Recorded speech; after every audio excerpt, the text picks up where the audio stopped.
G'day guys, ZiggyD here, back with some more Path of Exile. Today, I want to talk about the unique flask, ZERPHI'S Last Breath. This flask was added with the Ascendancy expansion, and I'm really fond of this flask. I like what it promotes in terms of gameplay. I like the power of it, and that it's not just obviously overpowered like the previous iterations of Taste of Hate and Vessel of Vinctar. But I love that it's strong in a way that you actually have to think about how you're going to balance your mana to be able to use it effectively. So ZERPHI'S Last Breath is a grand mana flask that has just the one powerful effect to it. Skills used during flask effect grant 800% of mana cost as life. So essentially what this means is that while this flask is taking effect, and that's an important note because this mana flask actually has to be healing your mana at that point for this effect to be active. But while that's happening, if your skill costs 100 mana, then you gain 800 life, and that's instantly as well. This isn't a heal over time, this is an instant heal effect. It's not at all unusual for some skills to reach mana costs of 100 or above, so 800 life is more than a Seething Flask will actually give you, and that's a huge amount of instantaneous healing, not to mention the fact that many builds get cast speeds up to, 5 times per second. Now my build is not incredibly well optimized to use this flask, but I still found it incredibly beneficial for leveling, and I'm still using it a bit at endgame depending on my mana balance as well. The potency of this flask and the fact that it lasts 10 seconds if you balance your mana right means that you can basically just stand there and face tank most dangerous enemies because your health will just keep flicking back up to full. So to show you guys the effect of this flask a little more clearly, I'm going to take some damage from these guys and just use a curse. This curse has 42 mana cost and casts fairly quickly. So I'll start spamming it, then once I activate my mana flask, you can see how quickly my health fills up. Now this is not quite the same level of mana cost that a regular skill will have, and obviously I'm getting stunned occasionally, interrupting my casting.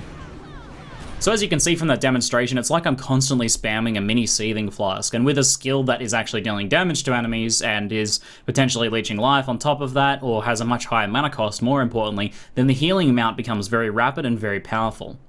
So how do you actually take advantage of ZERPHI'S Last Breath in a build? Well, it recovers 210 mana over 10 seconds. Now divided that's 21 mana per second. Now 21 mana per second is a pretty large amount of regen, and that's kind of the key word I want you guys to focus on. Think of this as a form of regen, rather than being like a powerful high-level mana flask that just like instantly heals your mana back very quickly, and that's often what you want when it comes to life. With this, the idea is to have this effect up as, as often or as long as possible when you actually need it. So you're kind of thinking about this in terms of mana regen, and for that purpose, it's actually really good that this is a grand mana flask, a low-tier mana flask. It's a lot easier to keep this active on builds than it would be a higher level mana flask. So there's two ways about this, I think. Firstly, the hard way is to try and build your mana regen such that you need this up all of the time. You maintain the effect all of the time, but you also need it up all of the time. Now that runs the risk of running out of flask charges, and it also is going to take a lot more fine tuning and finagling of things, and could be a little more awkward to play in general. Now you can balance out your mana regen with things like clarity, for example, getting your clarity to a certain level where it's only just maybe not quite sustaining your casting costs, and then using the flask, the added 21 mana per second of the flask effect, to bring that up to the point where you're only just sustaining. Then that is one way of balancing it out. You can level up clarity 1 or de-level it 1 and try and get the perfect level of clarity to do that, as well as balancing out things like your total mana pool and your mana regeneration and things like that. So you have a bunch of things to play with. Another thing you can actually play with that you might not think of is the actual quality on the ZERPHI'S Last Breath as well. These are very cheap. There's tons and tons on PoE Trade right now for 1 alc or less. So you can just get one, and then you can have one that's at 7 quality, and that recovers a little bit more mana, which gets you to just that balancing point. So there's a bunch of tools you have to kind of reach that balancing point. However, I think there is an easier way to kind of balance this out that takes a lot less finagling, and really all I've done is just kind of found a level of clarity that was, yeah, that's pretty much good enough, and that was all I had to do in terms of balancing this out. And that is to take into account the way your character actually plays, the way you actually clear. So I'm playing a Sparker right now, and the way I clear is typically I will cast Spark, and I will run like this, right? And as you can see, as I move around, I don't really have much problem sustaining my mana as I'm moving around. I might be moving like this, moving pack to pack, casting a little bit to take out that pack, moving around like this, right? I never really am running out of mana in this case. Now, However, if I stand there and fight a more dangerous target, which is typically when I would want the ZERPH'S Last Breath effect, when I'm just clearing trash mobs, I don't really need that. I can rely on my regen, I can rely on the occasional usage of a life flask. But when I want to fight a more dangerous set of targets, like a nasty pack of champions, or a rare mob, or even a boss, then I'm going to stand there and cast a bit more to try and deal a lot more damage to them, right? And then ZERPH'S actually takes hold and allows me to face tank that boss, to be able to get extreme amounts of healing when I need it. So I balance my mana in such that I am able to sustain just fine when I'm moving around, right? Because I'm not casting at my maximum cast speed at all times. There's times while I stutter step and kite and move around and reposition where my mana is able to refill, and that works out perfectly. Never run out of mana that way. But when I stand there and continue casting, you can see my mana runs down. So in that case, I can activate ZERPH'S Last Breath, and that will help me sustain that mana. I can keep that flask effect running pretty much endlessly. Now, you'll usually do a bit of positioning in a boss fight, so you might want to balance around that as well. It looks like at the moment, because it's been a couple levels since I used ZERPH'S Last Breath, and I have linked out my Spark a little bit more, that I might actually want to level up Clarity a little more here. So I might put an extra level on Clarity, and that'll help me sustain further here. So I can start sustaining, then activate the flask effect, and looks like I'm just a bit under sustaining. You can see the kind of like the grayed out section of where the mana flask will heal to is kind of just a bit, it is lowering, so I need to level up Clarity maybe 2-3 more times to reach that balancing point. But essentially what that means is that while I stand there and cast on my maximum cast speed, ZERPH'S effect is going to be up all of the time. And you can reach a balancing point, and I did this several times while leveling, you can reach a balancing point where you'll be able to cast endlessly with just the ZERPH'S effect. Now, ZERPH'S itself consumes 12 out of 30 charges. This is an interesting breakpoint where you can only really use it twice by default, which for a mana flask is a bit low, but it's not that bad compared to usual flasks. 12 mana charges is, you get that back very quickly when you're clearing.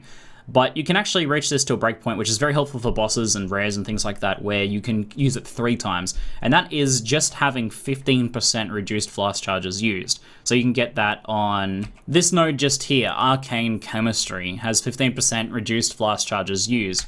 And you'll actually see here, and if I cast a bit and use this, you can see that it currently has 20 charges, so I've used exactly 10 charges. So that means I can use it 3 times before I run out. And that just, without killing any adds, gives you enough times to use it on a boss that has no adds, to maintain uptime for up to 30 seconds, which is should be enough time to kill any boss on any reasonable build, right?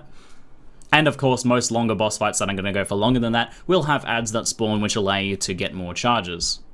Of course, anything like increased flask charges gained or increased flask effect duration is also going to be very helpful for maintaining this flask uptime as well and making use of this effect. So again, I really like this flask, and one of the reasons for that is I think that when it comes to the idea of using a mana flask in a build, people are instantly like vomiting. They're like, wow, that's the most horrible idea I've ever heard of. That is not a viable build if you have to use a mana flask. But I like that because this has such a strong healing effect on it, like a very potent survivability effect. People are going to take a look at this and think, hey, how can I build my character to take advantage of this healing effect? And then they realize that in some cases, they may chuck this on and realize, hey, I've actually also sorted out my mana problem without very little actual investment. Now, of course, I've invested in some like flask nodes and things, but that's because I'm kind of going for a mind over matter build eventually, and I'm going to be using those things anyway.